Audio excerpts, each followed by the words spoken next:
আজকে ইউনূস সরকার আমাদের জন্য অনেক কিছু করার চেষ্টা করছে, কিন্তু চেষ্টাটা যাতে চেষ্টার মধ্যে সীমাবদ্ধ না থাকে, আমরা কাজের মধ্যে তার প্রতিফলন দেখতে চাই। আমরা দেখতে চাই আমাদের দেশের মানুষের যে অধিকার আছে, যে অধিকার আদায়ে যে পিছপা হবে সেই যাতে সরে দাঁড়ায়। আমাদের আজকেই প্রয়োজন দেশের ভোটার লিস্ট ঠিকঠাক করে একটা গণপরিষদের জন্য নির্বাচন দেওয়া, যাতে দেশের সকল মানুষ সকলে মিলে যাতে দেশের জন্য নতুন একটা গঠনতন্ত্র রচনা করতে পারে, যাতে আমাদের গণমানুষের আকাঙ্ক্ষার প্রতিফলন থাকে। আমাদের আমলাতন্ত্রকে ঠিক করতে হবে। আমরা দেখেছি কিছুদিন আগে সচিবালয়ে আগুন লেগেছে এবং একটা নাম গাওয়াজতে তদন্ত করে সেটাকে ধামাচাপা দিয়ে দেওয়া হয়েছে। আমাদের দেশের সার্বভৌমত্ব আজ বিপন্ন। কুয়েটে আবার ছাত্রদের রক্ত ঝরেছে, আবার সন্ত্রাসী কার্যকলাপ চলছে। এটা কি আমরা হতে দেবো ভাইয়েরা?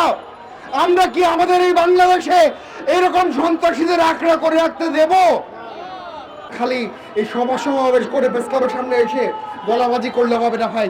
তাই আজকে সময়ের দাবি, আপনারা আসলে প্রত্যেকটা গ্রামে গ্রামে, প্রত্যেকটা ইউনিয়নে ইউনিয়নে, উপজেলায় উপজেলায় সংগঠিত হন, আপনাদের দাবিগুলো এক জায়গায় নিয়ে আসেন।